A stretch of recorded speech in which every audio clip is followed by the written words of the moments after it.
Hi,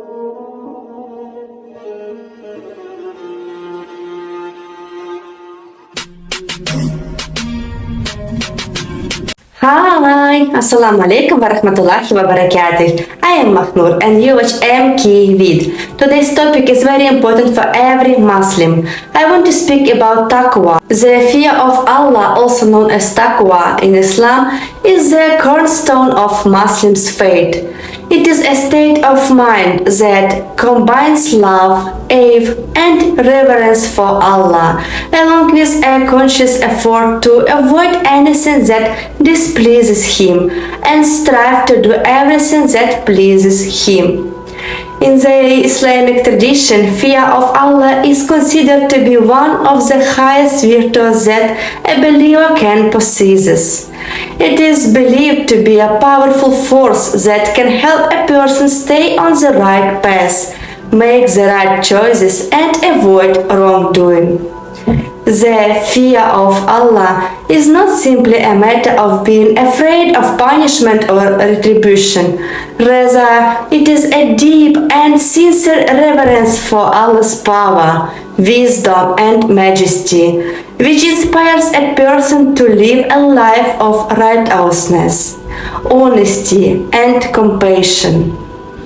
Muslims believe that the fear of Allah is something that can be cultivated through prayer, contemplation, and acts of devotion. It is a continuous process of self-reflection and self-improvement, as believers strive to deepen their relationship with Allah subhanahu wa ta'ala and become better human beings. Guidance is readily received by those who fear Allah. This is the book, and it is guidance sure, without doubt, to those who fear Allah, who believe in the unseen, are steadfast in prayer and spend, believe in the revelation, and have the assurance in the hereafter. Surah Al-Baqarah, ayat 2-4. For those accepting the guidance of the book, the Holy Quran, prosperity is promised. The guided ones are those whose fear is towards Allah. They are on true guidance from their Lord, and it is these who will prosper. Surah Al-Baqarah, ayat 5. A proper attitude towards our Creator and Maintainer is so essential to our well-being that we are exhorted to arrange our affairs such that when death comes to us, whenever that might end up to be, we are to be found in a state of submission, Islam, to our Maker. O you who have attained to faith, be conscious of God with all the consciousness that is due to Him, and do not allow death to overtake you before you have surrendered yourselves unto Him. Surah Al-Imran, ayat 102. Clearly, the functional message is that we must be vigilant to live up to our name as Muslims, meaning those who are in submission to Allah subhanahu wa ta'ala. And there is too among men many a one who worship God on the borderline of faith. So if good befalls him, he is satisfied with him.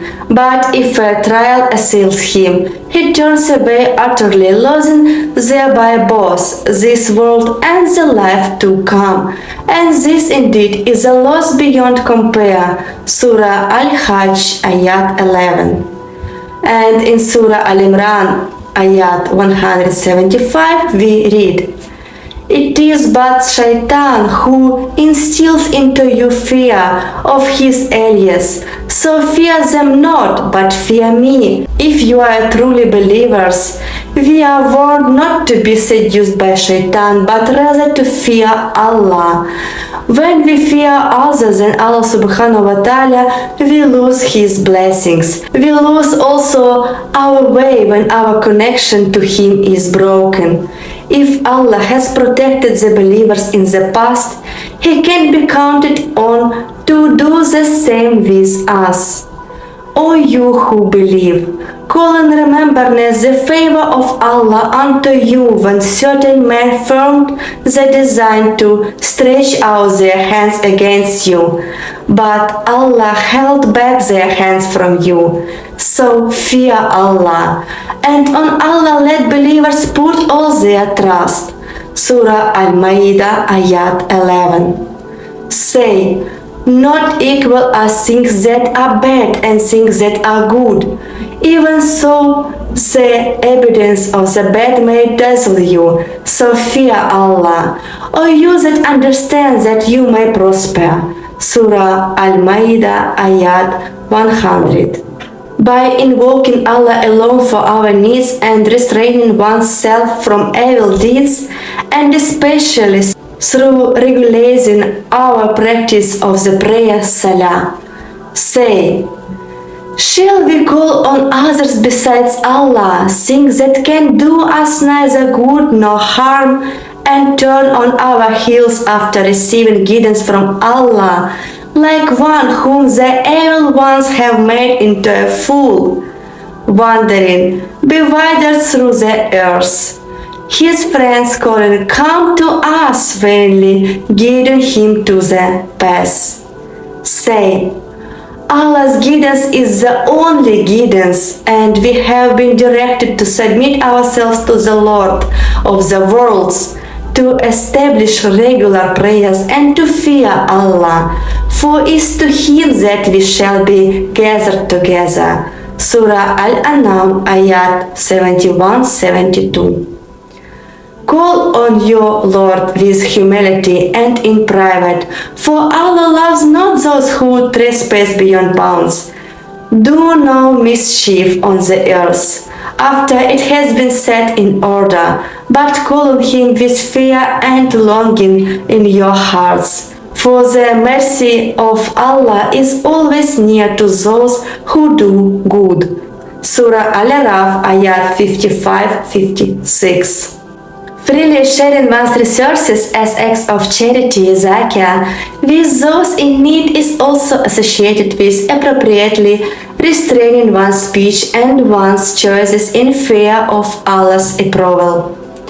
The mosques of Allah shall be visited and maintained by such as believe in Allah and the last day, establish regular prayers and practice regular charity, and fear none at all except Allah. It is they who are expected to be on true guidance. Surah Al-Tawbah, Ayat 18.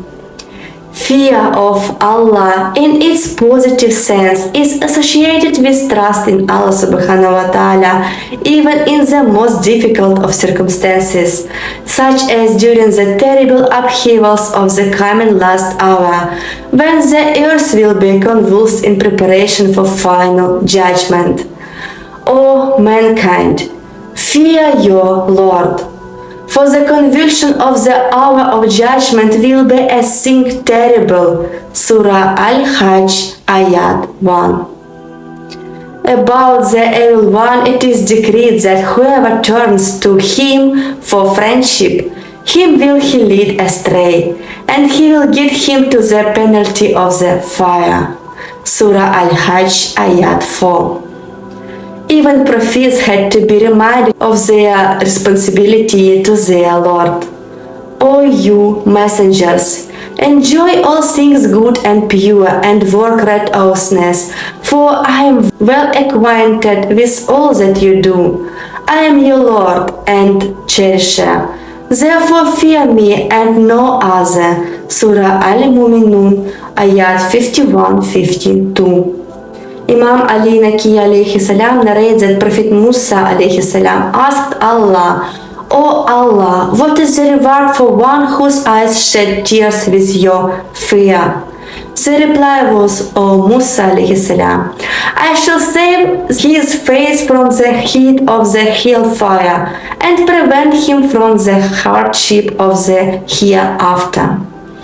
The Prophet Muhammad said, one whose eyes water with the fear of Allah in return for every drop of his tears, Allah will give him a palace in the heaven. The palace will be decorated with pearls and precious stones. Everything has a weight and measure, but a single drop of tear of compunction can cool the fire of many rivers of fire in the hell. The face that carries the tears of remorse over the sin committed, Allah will make the hellfire haram on him. A people who have even one person who grieves and mourns, Allah will have His mercy on the entire community. Imam Muhammad al-Baqir alayhi salam said, "The tears that flow with Allah's fear on the cheeks in the darkness of night are more pleasant to Allah than anything else."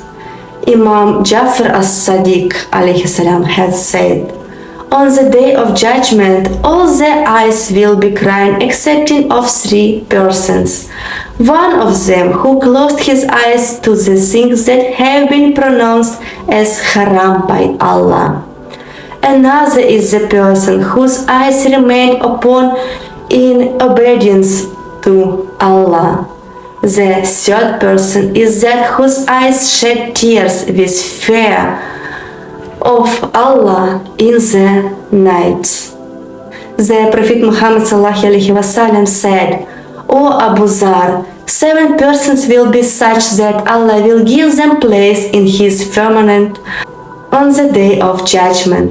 They will be the just Imam, the truthful youth, the person who does charity hidden from others, one who remembers Allah in seclusion, one who makes friends with mu'mins to please Allah, one who emerges from the mosque thinking that he would return to it again, one whom a beautiful woman tries to entice, but he says with Allah's fear that he is afraid and fearful. O Abu Zar, Allah said, I shall not have two fears with my creature at the same time. One who fears me in the world, I shall have him fearless in the hereafter. The one who is not afraid of me in the world, I shall frighten him in the day of judgment." The Quran is not speaking primarily of being scared or fearful of Allah. It is speaking of being conscious of Him in awe and deliberate submission, leading one to trust Allah's guidance and provision and to behave accordingly. Muslims need to have a healthy sense of awe and reverence for Allah and to strive to live their lives in accordance with His teachings. The fear of Allah is seen as a way to stay on the straight path and to avoid sin and wrongdoing. At the same time, it is also a source of comfort and hope, as believers trust in Allah's mercy and guidance. If I made some mistake in my video, may Allah forgive me. Astaghfirullah. Bye for today. Don't forget to subscribe the channel and share the video. Assalamu alaikum wa rahmatullahi wa barakatuh.